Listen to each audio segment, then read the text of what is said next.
for joining us on this Sunday evening. This is Vedant, the social media manager at Simple Energy. Safety around electric mobility is the hot topic these days. And today we'll be hosting a session around the same. And we'll be talking about electric vehicles and the safety concerns around them. With Simple One deliveries getting very closer, we wanted to spend some time with the community to talk about some relevant topic and address the questions you might have. And to answer all of that, we have none other than Suhas, the CEO of Simple Energy, with us. Over to you, Suhas. Thanks, Vedant. Hi, guys. Thank you for being here. This is a really exciting space for me as well as our first session.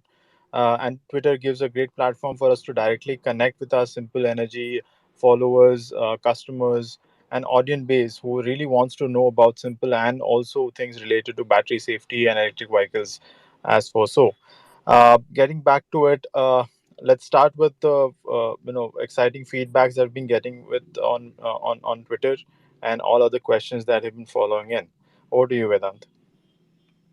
Yeah, that's true, Suhas. All right, let's just get in with the session. So the session will be around 30 minutes, and we have already shortlisted some questions that you guys asked on that tweet that we posted. So we'll be talking about that first, and towards the end, we'll open the floor for listener to directly post their questions to Suhas if the time permits. With that out of the way, over to you, Suhas. You can start. Yeah, so awesome. So great. So today's topic, I think we should first get into with battery safety is what many people have been asking. Why it happens, what sort of testing is required, what are the ways of avoiding fire issues, or how do you go about developing a battery pack itself. So fundamentally at Simple Energy or be it any electric vehicle, everything forms or builds upon a platform called BMS, motor controllers, motors, or battery pack itself.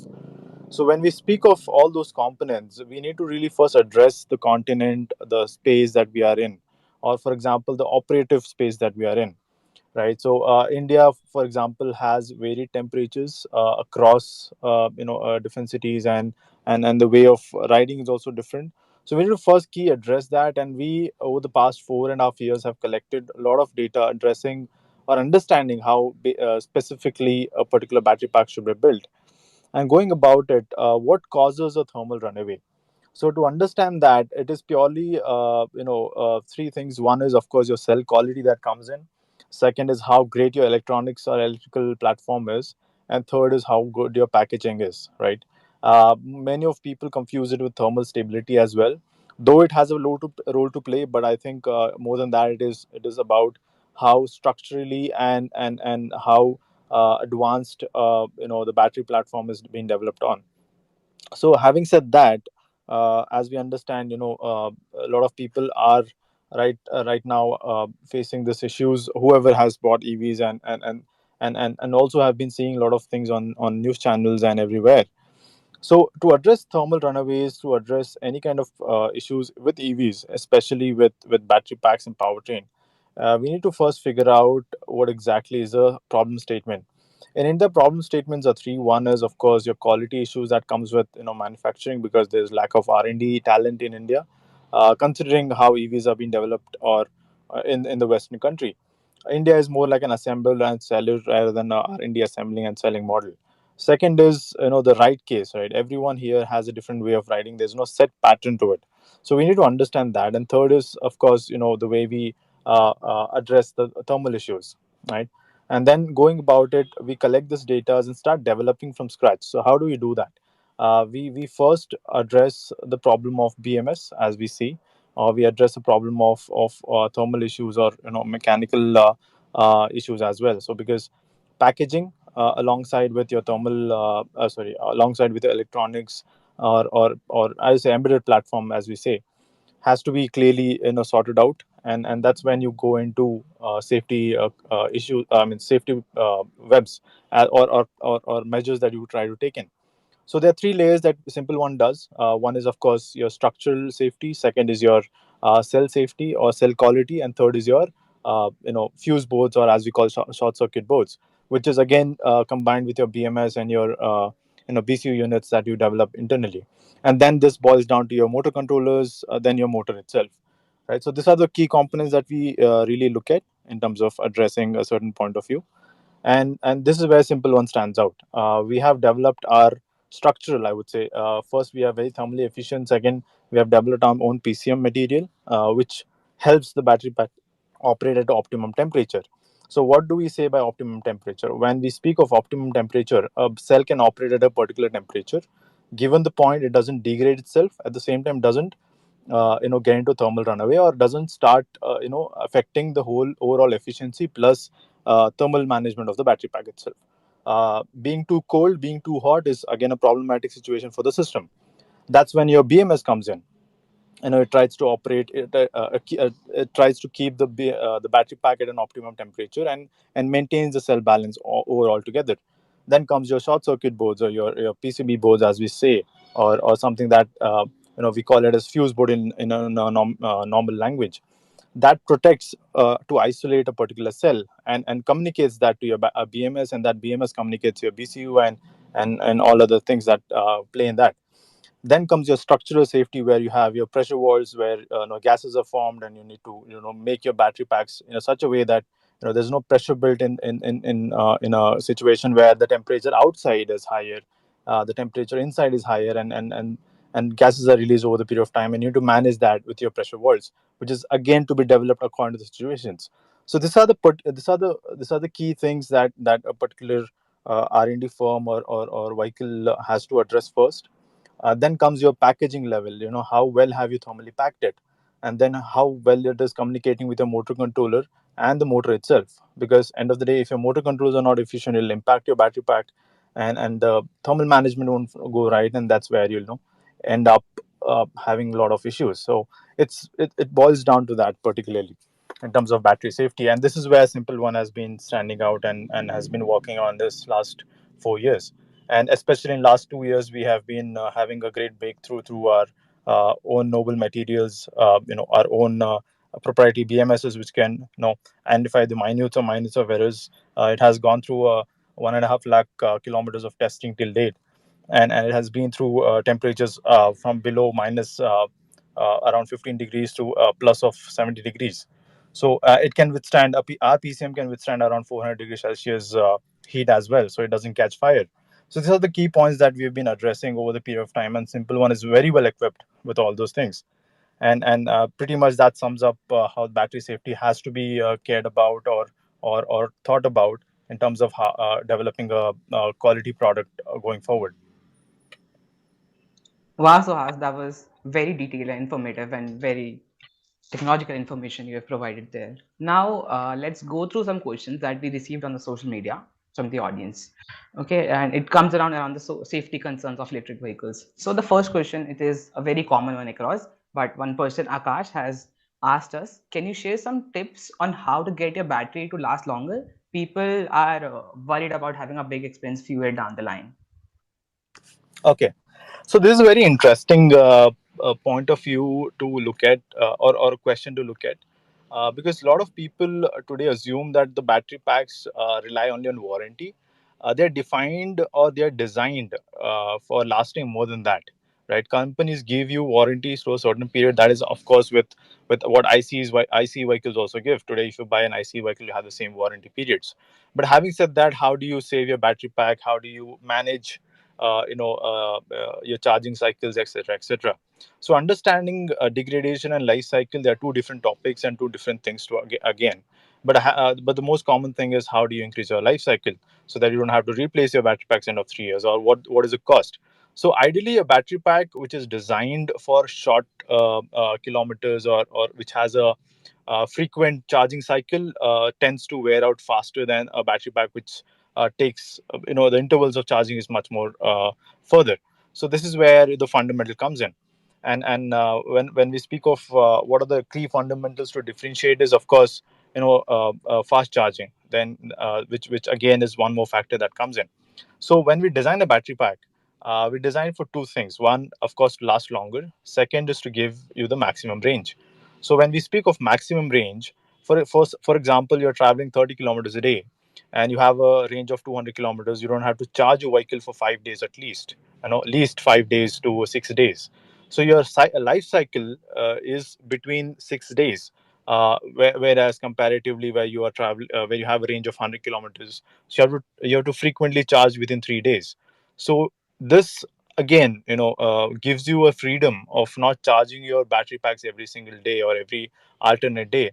Rather, charge it once a week, which extends your life cycle of the battery pack, and gives you better better feedback as well, and better quality remains in the battery packs, and degradation doesn't happen faster. Apart from that, because you have such a long range, you don't really have to worry about fast charging, because normally a two-wheeler takes 3 hours to charge in a normal way, where you have a fast charging, you can charge it in 1 hour, 10 minutes, or 1 hour, depending on which scooter and what model or what kind of charging that it can take in. Having said that, fast charging is strict no, because of course, higher the C rating that comes in for charging, and that becomes a problem for the cell level, and cell balancing becomes an issue if you don't have if you don't have a proper BMS integrated into it. So this is where everything comes in. So to avoid all this, you need to really figure out what is the right way of doing it. That is by following the right charge cycle, where you have longer distance to travel in a particular scooter, avoiding fast charging every single time that you can. Of course, when you have emergency, you can avoid it, and let the battery packs understand certain things. That is not a customer's point of view, it has to be on the company level, where your BMS understands your right patterns. It starts understanding how a particular how a particular battery pack has been used. Apart from that, does your scooter or your vehicle has a smart understanding of optimum temperature? So because it needs to understand, for example, you say you're traveling every day at 7 o'clock, and you're shutting out the scooter at 6 o'clock. So your battery or your scooter or your vehicle should be integrated so well enough that you can set a timer on it, and you can have half an hour before a vehicle being preparing itself for the whole run. So your batteries get to an optimum temperature because it doesn't have a cold start, and you can increase your life cycle then. So this is the common things. I think there's one more. There's a big company in Western world that's called Tesla, which does this to improve, of course, your life cycles in that scenario. So it clearly boils down to longer range, so that you can clearly differentiate between life cycles instead of charging every day, because a lot of companies today offer you 80 kilometers or 100 kilometers, which reduces your charging it reduces your life cycle because you're charging very frequently. So rather choose something that can give you 200 kilometers, because average human doesn't travel more than 30 kilometers a day, and you last for 7 days, and you just go home and charge it in a normal charger, and that's where your increase of life cycle happens. Having said that, uh, 3 years warranty, of course, comes with simple one, but I can assure people that that don't wear out very soon. You can expect a longer life, and things like that. So this pretty much answers the question of life cycle, and also how to protect your battery packs from wearing out. And it's never a huge charge, so you don't have to worry for 6 to 7 years once you get the scooter minimum, if you follow all the directions given by the company. Oh, that is a lot of useful information Suhas. But just to follow up on that, if you were to elaborate specific to simple one, would the practices change? Elaborate on simple one. Okay. Actually, not really. But things we wanted to make it clear, because a lot of BMSs, a lot of other sides of things that form a battery pack has to be had to be developed from ground up. The reason being is a lot of BMSs out there are not smart enough. They don't understand basic things that is required in terms of managing the voltages, managing the balances of the cells, and managing the thermal stuff. That really doesn't happen much often. So we had to do it from ground up, giving us a battery which understands the user case very well. We get collect more data to understand further testings and further development on the battery packs to make them safer. Not only safer, but also improve battery health going forward, because we really need to understand every battery pack that'll be used for it to self adjust, and start understanding the right patterns, the way you have smartphones understanding your use case, and suggesting you certain things. Right. So this is where simple one is being differentiated very well, because we are vertically integrated, and we have been doing this since last 4 years, and also we have a very close tracking of the degradation that happens over the period of time. This is again lower than compared to other battery packs, because we collect data and we design accordingly, rather than we going out there and designing something for the market fit of a particular city rather than the whole country. So we have integrated it very well. So simple one definitely has advantage on that part. That's a lot of information on battery health. On a very similar note, we have another question coming in from Shivasta. So he wants to ask about the best riding habits to get more range or efficiency per charge. Okay, riding habits. So you have four modes, right? You have eco, normal, and etc. So there's always a consideration happens at eco mode, which few companies define it as 30 kilometers, few companies define it as 40 kilometers, few companies define it as 60 kilometers. So modes are fine to understand or differentiate on layman term, but when we speak of efficiencies, it boils down to energy consumption, or thermal management of the entire pack or entire system. So eco mode definitely holds up much higher, but when you have a frequency of traveling to a certain level, your normal modes do better than your eco modes do. So you definitely get better efficiencies than eco mode does in a lot of cases. But that again depends on your riding pattern, right? So of course aggressive riding will hamper your certain ways of doing it, because of course the way you're braking, the way you're handling the scooter itself will determine your range over the period of time, plus your weight, etc. But that's not really the point which will make a big difference in terms of how a range is supposed to be extracted, or how it's supposed to be defined in terms of efficiency graphs. So it's more to do with how better it is equipped to understand eco, normal, sports modes, right? So normal modes tend to do better than eco modes because your consumption, your thermal management is done better. So efficiencies definitely increase if you're traveling at 45, 50 and you're not pulling the vehicle at eco mode for that. It is always advised to put it in normal mode if you're continuously traveling at 45, 50. If you really need an eco mode, I would recommend traveling at 35, 40, or maybe 30, 35, not 35, 40, to extract better ranges. And if you go and above 50, then you can always, that's the modes are there, you can always use better things. But advisable, travel at normal mode in 45 to 50 kmph for extracting a few kilometers more and improving the efficiency per charge. As we're talking about more range and eco modes, so in follow up to that, Ritik wanna ask, does Simple One have regenerative braking and will it increase the range? Yeah, of course. Regenerative braking is part of any development. That is the core. Anyways, that's understood. There's not a special feature that we need to be boasting about. It's more to do with basics of things that we really want to extract from a particular motor.